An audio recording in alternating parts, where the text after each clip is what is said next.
چھا گیا نور رمضان، نور رحمان و قرآن،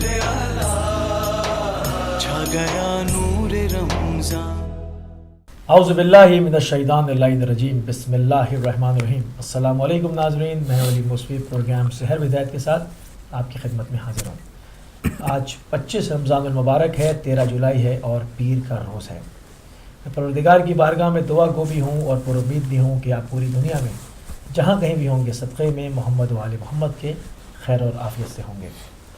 آج لندن میں امساک کا ٹائم 2:36 ہے اور فجر 2:46، اور مینچسٹر میں امساک کا ٹائم 2:35 ہے اور فجر 2:45، اور اس کے علاوہ دیگر مختلف علاقوں کے لوگ اپنے مقامی وقت کا خاص خیال رکھیں گے۔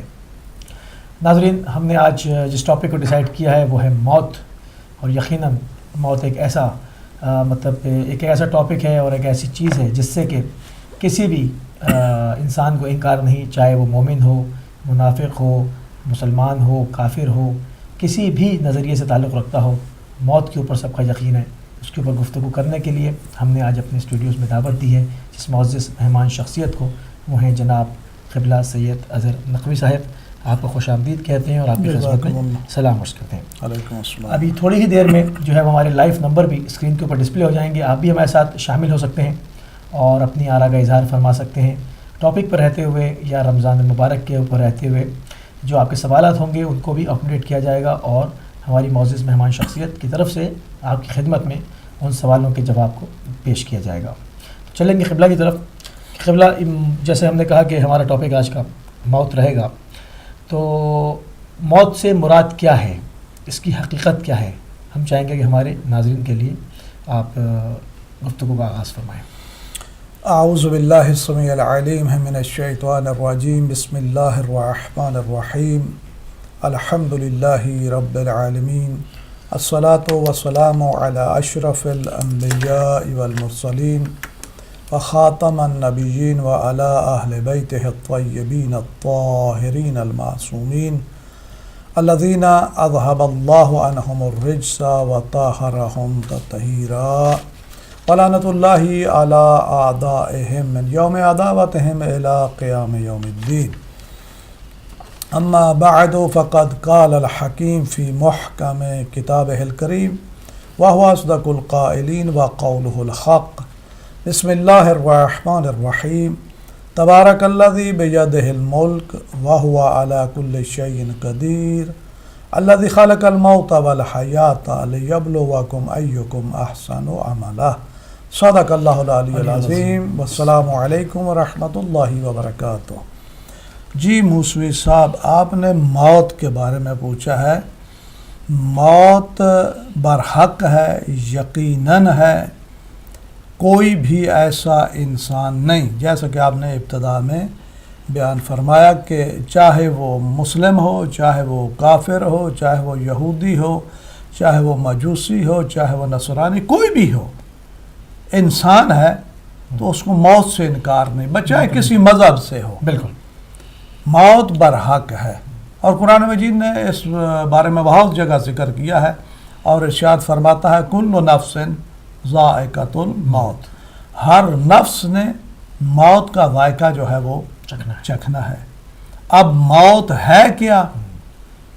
آپ نے جو سوال کیا ہے کہ موت کیا ہے، حقیقت کیا ہے اس کی؟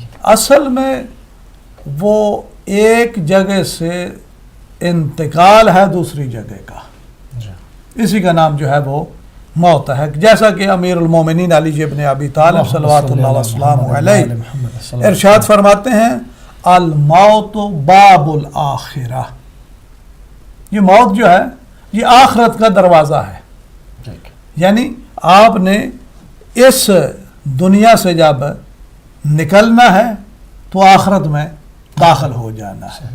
در حقیقت موت جو ہے وہ ایک جگہ سے دوسری جگہ منتقل ہونے کا نام ہے، اس لیے ہم کہتے ہیں کہ فلاں بندہ انتقال کر گیا، یعنی منتقل ہو گیا، انتقل من هذه الدنیا الی ذاک الدنیا، اس دنیا سے وہ دوسری دنیا کی طرف، وہ بھی دنیا ہے جس کو ہم آخرت کہتے ہیں، وہ بھی دنیا ہے، یہ پہلی ہم کہہ لیتے ہیں، وہ آخرت کہہ لیتے ہیں، ہے وہ بھی دنیا ہے بھی یہ بھی دنیا. تو اس دنیا سے دوسری دنیا کی طرف جانے کا نام جو ہے وہ موت ہے. لیکن اب جب انسان ایک شہر سے دوسرے شہر منتقل ہوتا ہے یا ایک ملک سے دوسرے ملک منتقل ہوتا ہے یوں کہہ لیں, تو وہ کتنا اہتمام کرتا ہے. بات یہ ہے کہ جب ہم نے منتقل ہونا ہے ایک جگہ سے دوسری جگہ, ایک شہر سے دوسرے شہر یا ایک ملک سے دوسرے ملک, تو ہم اس کا کتنا اہتمام کرتے ہیں, اس کی کتنی تیاری کرتے ہیں, اس کے لیے اپنے آپ کو کتنا آمادہ کرتے ہیں کہ ہم یہاں سے منتقل ہو رہے ہیں دوسرے ملک, یا پاکستان سے ہم انگلینڈ یا انگلینڈ سے ہم پاکستان. ہر چیز کا خیال رکھا جاتا ہے, زیادہ راہ بھی ساتھ میں رکھتے ہیں, گرم اور ٹھنڈے کپڑے بھی رکھتے ہیں, اور اس کی تیاری بھی کرتے ہیں, اور جتنا ہمارا سفر ہوتا ہے اس کے حساب سے ہم پورا چھوٹی چھوٹی چیز جو ہے وہ کوشش کرتے ہیں کہ کم نہ پڑے زیادہ رکھ لیں. جی, یعنی چھوٹی چھوٹی چیز کا آپ جو ہے وہ خیال کرتے ہیں. صحیح. تو میرے بھائی جب آپ نے ایک شہر سے دوسرے شہر جانا ہے یا ایک ملک سے دوسرے ملک جانا ہے تو آپ اس کا اتنا اہتمام کر رہے ہیں.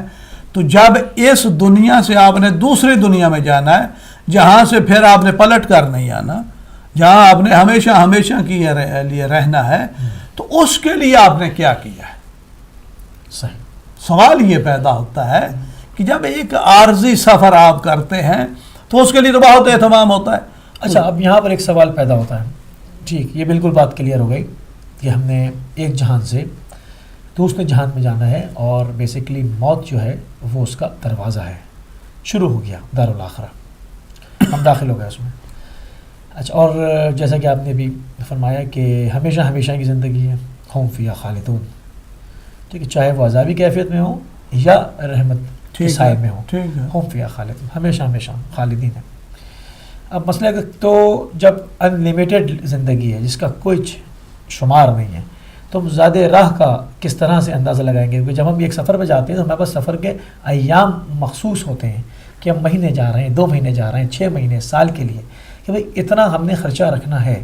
یا ہم ان لمیٹڈ جو ہے ایک لائف کی طرف جا رہے ہیں, تو ہم زیادہ راہ رکھیں تو کیسے رکھیں اور کتنا رکھیں؟ بہت اچھا سوال ہے, اور بڑی ایک اچھی طرف آپ نے جو ہے مومنٹ کی ہے واقعاً, کہ جب ایک چھوٹا سا آئیڈیا نہیں ہے نا اس کا. ہاں بالکل, یہ تو پتہ ہے کہ ہاں ان لمیٹڈ ہے. اس کے لیے اتنا زیادہ راہ ہونا چاہیے کہ جو جنت تک تمہیں پہنچا دے. بڑا اس کا چھوٹا سا اور مختصر سا جواب یہ ہے کہ اتنا زیادہ راہ ہونا چاہیے کہ جو تمہیں جنت میں پہنچا دے. اور جنت میں جانے کے لیے ولایت علی بہت ضروری ہے. سبحان اللہ. جنت میں جانے کے لیے یہ اس لیے کہ غالبا امام محمد باقر علیہ السلام کا ارشاد ہے کہ بنی الاسلام علی خمس, اور اس میں الصلاۃ والزکوٰۃ والصوم والحج وولایتنا اہل البیت, اور سب سے مہم جو بات کہی ہے کہ وہ ہماری ولایت ہے. وہ جیسا کہ حدیث سلسلۃ الذہب میں امام نے صاف کہا کہ حسنی, جس میں داخل ہو گیا, پھر وہ محمد رسول اللہ کے قلعے میں داخل ہو گیا, پھر ہمارے کلمۃ لا الہ الا حسن ومن دخل فی حسن آمن من عذابی. ٹھیک ہے, بالکل پیغمبر کی حدیث ہے جس کو ہمارے 8ویں امام نے جو ہے جب وہ نیشا پور کی طرف انہوں نے سفر کیا تو اس میں بڑے واضح انداز میں بیان کیا کہ جب جار چلے, اسی بات کو کر لیتے ہیں کہ جب جا رہے تھے تو راستے میں لوگوں نے آپ کا استقبال کیا. تقریباً 24,000 قلمدان تھے کہ جو اس انتظار میں تھے کہ بہت عرصہ ہوا ہے کہ نواسہ رسول سے چلیں. یعنی وہ تو یوں سمجھ رہے تھے کہ پیغمبر کی زبان سے جو ہے بالکل ایسے ہی ہے کہ سینہ بسینہ ہی تو. جی اسی لیے نا کہ وہ سنیں گے اور ان کی زیارت بھی کریں گے. تو جب وہاں پہنچے تو لوگوں نے شور مچایا کہ ہمیں جو ہے وہ زیارت کا موقع دیا جائے. تو اماری کا جو ہے وہ پردہ الٹا اور امام نے باہر جھانک کر دیکھا تو سلواتیں تھیں اور ایک شور تھا. پھر پردہ جو ہے وہ گرا اور پھر سواری چلنے لگی. تو کہنے لگے ابنا رسول اللہ کچھ بیان فرمائیے. تو آپ نے یہ پھر حدیث جو ہے وہ بیان فرمائی، کلمۃ لا الہ الا اللہ حصنی فمن داخل فی حصنی آمن من عذابی، اتنا کہہ کر پھر جو ہے وہ پردہ الٹا اور چلنے لگے. ابھی تھوڑی چلے تھے تو پھر ہماری رکی اور پھر کہا کہ اس کلمے کا یہ جو حصہ ہے وہ ہماری ولایت بھی ہے. شرط اس کی ایک شرط ہاں وہ جو شرط ہے شروط ہے وہ من شرائطها میں بھی ہوں. یا اللہ. تو یہ وہی سلسلہ ہے کہ ولائے اہل بیت جو ہے وہ ضروری ہے. جتنے بھی اعمال آپ نے کرنے ہیں، اگر آپ چاہتے ہیں کہ آپ کے وہ اعمال جو ہیں قبول ہو جائیں، اس کا آپ کو اجر مل جائے، آپ کا ذات راہ بن جائے، تو پھر سب سے پہلے ولائے اہل بیت جو ہے وہ ضروری ہے. تو ایک بات ہو رہی ہے موت پر، تو موت جو ہے جیسا کہ مولا نے فرمایا کہ بالموت تختم الدنیا، جب موت آ جاتی ہے تو یہ دنیا ختم ہو جاتی ہے، پھر سفر شروع ہو جاتا ہے. اب جب ہم نے سفر کرنا ہے تو پہلے کہاں جانا ہے؟ برزخ، قبر میں جانا ہے نا. بالکل قبر میں جانا ہے. قبر میں جانا ہے. تو جب قبر میں جاتا ہے، ہمارے ہاں تو تلقین ہے، شاید دوسروں کے ہاں یہ بات بھی نہیں ہے. تو جب وہاں جاتا ہے بندہ تو ہم وہ اس کو پڑھ کر سناتے ہیں، تو اس میں کیا ہوتا ہے؟ اذا جاءک ملکان، جب آپ کے پاس فرشتے آئیں گے تو کیا کریں گے؟ آپ سے سوال کریں گے، من ربوں کا، من کتابوں کا، من دینوں کا، من قبلتوں کا، من اماموں کا، من نبیوں کا. یہ سارے سوال وہاں ہوں گے. تو جس بندے نے یہاں اللہ کو ہی نہیں مانا وہ کیا جواب دے؟ زبان گم ہو جائے گی، کیونکہ زبان اس وقت آپ کے کنٹرول میں تو ہے نہیں. جی زبان تو وہ کہے گی جو جس نے پیغمبر کی نبوت کا اقرار ہی نہیں کیا وہاں وہ کیا جواب دے گا؟ جس نے قرآن مجید کو اللہ کی کتاب تسلیم ہی نہیں کیا صحیح وہ کیا جواب دے گا؟ جس نے کبھی نماز ہی نہیں پڑھی وہ قبلہ کو کیا سلام کرے گا؟ قبلہ کا کیا جواب دے گا؟ جس نے علی کو اپنا امام ہی نہیں مانا وہ جواب کیا دے گا؟ تو یہ سارے سوال تو یہی سے شروع ہو جائیں. جیسے وہ آیت اللہ شیخ نائینی کے زمانے کا واقعہ ہے، معاد میں جناب عبدالحسین دست غیب کی معاد میں اس کا ذکر ہوا کہ ایک عورت ان کے درس میں ان سے ملنا چاہتی تھی، تو تھی چھوٹی عمر بالکل بچی، بال سفید پورے. تو ان کا یہ کیا ماجرا ہے؟ اس نے کہا میں قاصد ہوں. اس نے کہا سب کو ہٹا دیا کہ کوئی ماجرا ہے ایسا بیان فرماؤ. کہا کہ میرا جوان بھائی تھا، اس کا انتقال ہوا، میں برابر والی قبر میں چھپ گئی کہ دیکھوں. خدا نے وہ مادی حجاب برطرف کیے کہ اس نے دیکھا کہ وہ فرشتے آئے، سوال ہوا. جب انہوں نے امام کے بارے میں پوچھا تو اس نے کہا کہ نہیں، اس کو تو کچھ پتہ ہی تھا، تو وہ ڈر رہا تھا. تو امام نے اس سے کہا کہ لست بیا امام، میں تیرا امام نہیں. یہ کہہ کہ وہ ہٹ گئے. انہوں نے جو اس کو گرز مارا تو وہ آسمان سے باتیں کرنے لگی آگ. تو اس میں اس کے اوپر جو اثرات منتقل ہوئے، اس کے بال سفید ہو گئے، شباب کے عالم میں پورے بال سفید. وہ تو اس نے دیکھ لیا، مگر جو لوگ نہیں دیکھتے اور ایٹھے پہ پھرتے ہیں اور سمجھتے ہیں کہ کچھ بھی نہیں ہے، مطلب دوسرے جو قول پیغمبر مان رہے ہیں اور اس کی پیروی کر رہے ہیں وہ بیوقوف سمجھ رہے ہیں. دیکھیں نا، اگر قول پیغمبر مان رہے ہیں تو پیغمبر کی حدیث واضح موجود ہے، من مات ولم یعرف امام زمانے مات میتۃ جاہلیہ. سبحان اللہ. بالکل بالکل. تو وہ تو جہالت کی موت مرا ہے. تو جو جہالت کی موت مرا ہے اس کا ٹھکانہ تو جہنم ہے.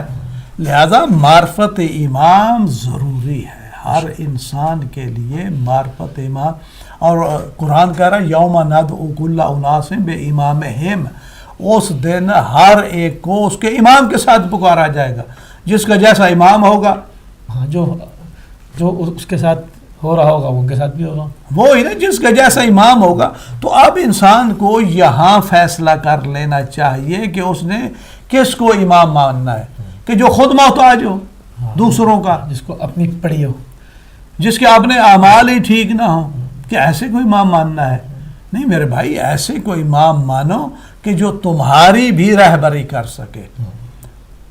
اور وہ بالکل واضح ہے نا، مطلب کیا شخصیت کی طرف مطلب دوست دشمن کس نے انگلی اٹھائی ہے سوائے ان لوگوں کے جن کے شجروں میں نجاست چلی آ رہی ہے. جی. اس کے علاوہ اگر آپ دیکھیں تو کتابیں بھری پڑی ہیں، چھلک نہیں. امیر المومنین السلام کے فضائل اور خصائل سے بھری پڑی ہے. میرے بھائی نہیں کرتا کوئی. نہیں مفتی صاحب، بات یہ ہے کہ دشمنوں نے حد کر دی دشمنی کی، فضائل علی چھپانے کے لیے.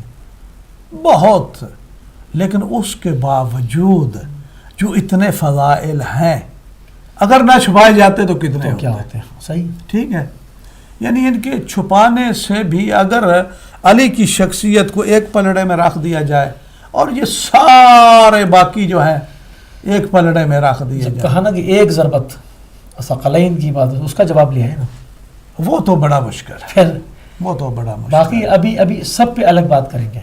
اس وہ کا تو- جواب دیتے ہیں پہلے.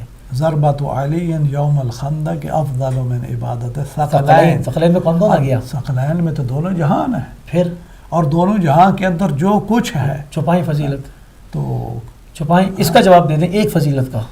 باقی تو سب نہیں کچھ دے سکتے نا، تو پھر نہیں دے سکتے، اس میں کوئی شک نہیں ہے. ہاں، تو ایسا امام ہونا چاہیے، صلاح ہے نا. پھر ایسا امام ہونا چاہیے کہ جس کے ثقلین سے ایک اگر ضربت میں اب ٹائم کتنا لگتا ہے. اب یہ بھی تو دیکھیں نا، ادھر وہ کیا نام ہے، تلوار کے دستہ میں ہاتھ ڈالا، تلوار اٹھی اور لگی، کتنا ٹائم لگے گا؟ سیکنڈوں کی بات ہے نا، کتنے سیکنڈ لگیں گے. اور پیغمبر نے وہ سیکنڈ جو تھے علی کے کس انداز میں ان کو تولا ہے. چونکہ اس نے کام ایسا ہو رہا تھا اس دورانیے میں کہ اس ثقلین کی باتوں بارے پڑ گیا. اگر اس وقت وہ تلوار نہ چلتی تو انبیاء کی محنت اسٹیک پر تھی پوری. بالکل، سب داؤں پہ تھا معاملہ. بارد الایمان کلو الی کفر کلے. پھر بھائی آگے سامنے کل کا کل کفر تھا پھر اور ادھر کل ایمان تھا. جبھی تو خدا نے ان چاہے وہ لمحات ہی کیوں نہ اس میں لگے ہوں، جی بالکل. جو اس کو تولا ہے تو اس کا وزن ثقلین کی عبادتوں پہ سبقت لے گیا. اللہ اکبر. جی سلام تو- علیکم کی ذات گرامی پر. ہم چلیں گے وہیں جہاں تو پروانے کی ہماری- بات ہو رہی تھی جی کہ وہ پروانہ میرے مومنین کی ذات کا اگر نہیں ہے تو وہ جو بنیادیں ہیں 5 اسلام کی جی جی لرزہ بندام ہو جائیں گی. ہاں، تو پھر وہ جو ہے نماز ہو، روزہ ہو، حج ہو، زکوٰۃ ہو، میرے بھائی وہ کام آنے والی نہیں ہے اگر ولایت نہیں ہے. کیونکہ قرآن نے کہا کہ ہم نمازوں کو منہ پہ بھی ماریں گے. کون لوگ ہیں؟ ہاں سب تو کہیں بالکل سوچنا غیر چاہیے نا. المصلین. اللہ زین صاحب عن صلاۃ. ٹھیک ہے. تو بہرحال اللہ سبحانہ و تعالی ارشاد فرما رہا ہے، الذی خلق الموت والحیات لیبلوکم ایکم احسن عملا. اللہ سبحانہ و تعالیٰ نے اس موت اور حیات کو خلق کیوں کیا؟ یا اللہ تو نے اس مخلوق کو جب خلق کیا تو مار کیوں رہا ہے؟ اتنی جو تجھے عزیز ہے. ہم بار بار یہ حدیث جو کوٹ کرتے ہیں اور پڑھتے ہیں کہ موت کو کہہ رہا ہے کہ 70 ماؤں کی محبت ایک طرف اور اللہ کی اپنے ایک بندے سے محبت ایک طرف. بے شک. تو جب پروردگار تو اتنی محبت اپنے اس بندے سے کرتا ہے تو مار کیوں رہا ہے، اسے موت کیوں دے رہا ہے؟ تو اس کا جواب یہاں سے ہمیں ملتا ہے، لِيَبْلُوَكُمْ أَيُّكُمْ أَحْسَنُ عَمَلًا. ہم نے موت و حیات کو اس لیے خلق کیا کہ ہم تمہیں آزمائیں، تمہاری آزمائش کریں کہ تم میں سے احسن عمل کرنے والا کون ہے. سبحان اللہ. کثیر عمل کی بات یہاں بھی نہیں ہوئی. احسن ہاں، احسن عمل احسن عمل خالص جو خالصاً للہ ہو، چاہے اس کی چاہے وہ ایک ضربت ہی کیوں نہ ہو. وہی بتا دیا نا، اشارہ دے دیا نا. جی ہاں، چاہے وہ ایک ضربت ہی کیوں نہ ہو. خالص. وہاں تعداد کی بات نہیں ہے میرے بھائی، وہاں خلوص کی بات ہے، احسن عمل کی بات کی، تاکہ ہم تمہیں آزمائیں کہ تم میں سے بہترین عمل کرنے. یعنی بات یہ ہے کہ عمل کی ضرورت ہے. وہ لوگ کی جو کہتے ہیں کہ عمل کی کوئی ضرورت نہیں، عمل کی تو ضرورت ہے، وہ مگر جھوٹ. ولا کے ساتھ. جی بالکل، وہ تو شرط ہے نا، اللہ کی ولایت کے ساتھ. بے شک. وہ تو شرط ہے، وہ تو پہلی شرط ہے کہ اگر آپ چاہتے ہیں کہ آپ کے اعمال قبول ہو جائے. میں نے اس دن شاید کسی پروگرام میں پیغمبر کی اس حدیث کو آپ کے سامنے پیش کیا تھا، لو عبد عبدا، کہ اگر کوئی ایک بندہ جو ہے اتنی عبادت کرے کہ اس کا بنی اسرائیل کے عابد کا ذکر ہوا تھا، وہ جو بیٹھا ہوا تھا کہ وہ گھاس ہے اور وہ گدھا ہے تو چلے معرفت کی بات ہے. تو وہ یہ اس عنوان سے اس پہ بات ہوئی تھی. جی ہاں. تو بہرحال ولائے علی جو ہے وہ بہت امپورٹنٹ مسئلہ ہے. اگر وہ ہے، عمل اگرچہ آپ کے کم ہی کیوں نہیں ہوں گے، لیکن ہوں گے اچھے. ہاں ویلیویبل ہو گئے نا، تو اس کی قدر و قیمت جی منزلت اگر آپ بڑھ گئی. نقشے عالی کے نقشے قدم پر چلتے ہوئے اعمال کریں گے تو آپ کے اعمال کی ویلیو کچھ اور ہے، بالکل اس کی منزلت کچھ اور ہے. اس کی منزلت کچھ اور ہے. بیکار چیزوں کا ڈھیر لگا ہوا ہو، مگر وہ اتنا سا ہیرا ان پہ سبقت لی جاتا ہے. بالکل لے جاتا ہے، بالکل لے جاتا ہے. تو لہٰذا قرآن بھی یہی کہہ رہا ہے کہ تمہیں آزمایا جائے کہ تم میں سے احسن عمل کون کرتا ہے. تو ہمیں چاہیے کہ ہم احسن عمل کی طرف نکلیں. بہترین عمل جو ہے وہ ہمیں کرنا ہے. بہترین عمل کیا ہے؟ بہت سارے عمل ہیں. نماز بھی بہترین عمل ہے، حج بھی بہترین عمل ہے، زکوٰۃ بھی بہترین عمل ہے، خمس و جہاد بھی بہترین عمل ہے، یتیموں کی مدد کرنا بھی بہترین عمل ہے، والدین کے ساتھ نیکی کرنا بھی بہترین عمل ہے، اولاد کے ساتھ شفقت کرنا بھی بہترین عمل ہے، بزرگوں کا احترام کرنا بھی بہترین عمل ہے، ہمساؤں کے ساتھ اچھا سلوک کرنا. یعنی ایک لائن ہے. بہترین عمل بھی یہ نہیں کہ ایک ہیں یا دو ہیں یا چار ہیں، نہیں، ایک لائن لگی ہوئی ہے تاکہ اللہ سبحانہ و تعالیٰ نے اتنا موقع دیا ہے اس حضرت انسان کو کہ کل یہ نہ کہے کہ جی میں یہ تو نہیں کر سکتا تھا. اور دوسری چیز یہ کہ اتنا اس کو ڈھیل بھی دی ہے. اور ایک جگہ پہ میں نے جناب امیر سے ایک روایت بھی پڑھی کہ مومنین کو آپس میں سبقت کرنے کا، مقابلہ بازی کرنے کا حکم دیں گے سوائے نیکیوں میں.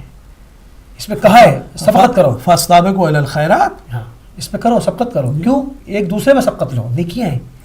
یہ نہیں کہ فلاں نے فلاں چیز لے لی، یہ گاڑی لے لی، میں اس کو نیچا دکھاؤں اور میں یہ کر ڈالوں چاہے اس کے لیے مجھے حرام کمانا پڑے. نہیں، وہاں پر منع کیا. نہیں، یہاں ایک بات میں ضرور کہوں گا، نیکیوں میں سبقت ضرور کریں لیکن ریاکاری نہیں ہونی چاہیے. ہاں نہیں، وہ تو پھر خالص نہیں ہوا نا عمل. نہیں، بعض لوگ اچھے عمل کرتے ہیں، بڑے اچھے عمل بھی کرتے ہیں لیکن صرف اپنے دکھاوے کے لیے. نہیں، وہ پھر یہی رہ جائیں گے نا، اپنی آواز نہیں کرتے نا اوپر، پھر ہاں رہ جاتے ہیں نا. اگر عمل، جس کو ہم پہلے بات کر چکے کہ عمل کیا خالص للہ، پھر خدا کے لیے خالص للہ، چاہے وہ کم ہی کیوں نہ ہو مگر ویلیویبل ہو، قدر و قیمت میں بہت اعلیٰ و عرفہ ہو، تو وہ اس میں اس کا حکم والا دے رہے ہیں. ریاکاری والے کو عمل کو تو وہ شمار ہی نہیں کرتے ہیں. ہاں نہیں، وہ تو عمل ہے بھی، وہ عمل ہے نہیں، وہ تو صرف آپ کی اپنی دل خوش کرنے کے لیے، اگر اس کو آپ عمل میں لے سوشلائز کرنے کے لیے، تو وہ احسن عمل نہیں، احسن نہیں ہے. کیا ہے چلو، ہاں کچھ برائی کرنے سے بہتر ہے کہ کچھ کیا ہے مگر یہ کہ اس کی وہ قدر نہیں. ہاں لیکن احسن عمل نہیں، احسن نہیں ہے. اور ایسے اعمال جو ہیں وہ منہ پہ بھی مار دیے جاتے ہیں. ان کا کوئی گارنٹی نہیں ہے کہ وہ کس شیپ میں پہنچیں گے. بہرحال پیغمبر اسلام محمد مصطفیٰ صلی اللہ علیہ وآلہ وسلم ارشاد فرماتے ہیں اذا مات احدکم فقد قامت قیامتہ یرا مالہ من خیر و شر. کہ جب ایک بندہ مر جائے گا اور روز قیامت جو ہے وہ اسے اٹھایا جائے گا، وہ اٹھے گا، یقیناً اٹھے گا، تو فرماتے ہیں یرا مالہ، تو جو اس نے وہ سارا کچھ کیا ہے وہ اس کو دیکھے گا، خیر و شر، چاہے اس نے خیر کی ہو تب بھی، چاہے اس نے شر کیا ہو تب بھی. یعنی اب اس زمانے میں اس بات کو سمجھانا کوئی مشکل نہیں ہے، بہت آسان ہے. کہ جیسے ایک ویڈیو بنا دی جاتی ہے، بالکل، تو آپ یوں سمجھے کہ آپ کے اوپر کیمرے جو ہیں وہ فٹ ہیں اور آپ کی ایک ویڈیو تیار ہو رہی ہے، وہ پیش کر دیا اور وہ آپ کے سامنے جو ہے لائی جائے گی، اور اس دن آپ انکار بھی نہیں کر سکتے. سورہ ملک میں آپ دیکھیں کہ وہاں یہ اللہ سبحانہ و تعالیٰ ارشاد فرماتا ہے کہ جب ان لوگوں کو جہنم میں ڈالا جائے گا، پھینکا جائے گا، تو دروغائے جہنم سوال کریں گے الم یاتکم نذیر، کہ تمہارے پاس کوئی ڈرانے والا نہیں آیا تھا؟ ہاں جی، کیسے آ گئے ہو یہاں؟ ہاں یہ جو جہنم میں تم پھینکے جا رہے ہو، کیا تمہارے پاس کوئی ڈرانے والا نہیں آیا تھا؟ قالوا بلا، تو اس وقت سب کہیں گے ہاں آیا تھا، لیکن ہم نے انہیں جھٹلا دیا. ہاں آئے تھے ڈرانے والے لیکن ہم نے انہیں جھٹلا دیا. تو جب انہیں جھٹلا دیا، کہا کہ یہ تو اللہ کی طرف سے کچھ بات ہے ہی نہیں ہے، تم اپنی طرف سے کہہ رہے ہو، تو اس کا خمیازہ جو ہے وہ اس دن ہے بتائیں گے. تو آج کیا ہو رہا ہے؟ یہ جو اللہ اکبر کہہ کے گلے کاٹے جا رہے ہیں اور لوگوں کو ٹاوروں پہ سے اور بلڈنگوں پہ سے پھینکا جا رہا ہے، تو اور اگر انہیں کوئی ہدایت کرتا ہے، کوئی انہیں بتانے کی کوشش کرتا ہے، وہ کافر ہو جاتا ہے. تو یہ کہتے ہیں ایک دم کافر. تو پھر تم ٹھیک نہیں ہو. تو پھر انہوں نے ہدایت والوں کو جو ان کو ڈرانے آئے تھے مانا کب؟ کہاں مانا؟ یہی بات. لیکن جو اللہ کے نمائندے آئے ہیں وہ ڈرے کب ہے؟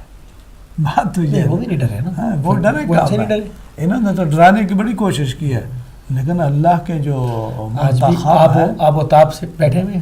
جی ہاں، یہ ادھر جاتے ہیں تو وہ ان کو سبق بھی سکھاتے ہیں. جی کوئی ایسا بات مسئلہ نہیں ہے نہیں. مسئلہ. اللہ والے نہیں ڈرتے.